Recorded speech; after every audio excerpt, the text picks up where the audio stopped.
think what makes USW psychology students so employable: deeper compassion, data awareness, active listening skills, people skills, applied research skills. I've never seen anything like this. Whole world of blended skills that are going to be so well translated to, quite a fast moving job market.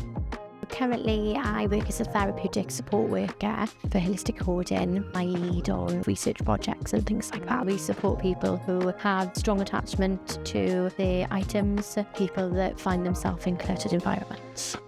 The day-to-day work involves preventing eviction. The students, our staff, get to do a whole range of different locations. We're in people's homes a lot of the time. We're trying to figure out what safety looks like for that person, what it looks like for the landlord and for the other services who might be concerned about home conditions. When you see actual real positive change and the impact that you have on people, it doesn't just change their home environment, that it changes their life. There's a current perception that when you study a psychology degree that you automatically go, right, psychologist. You have a deeper understanding of human behaviour, how people work, and it doesn't end as psychology. They're so applicable in any area of workplace.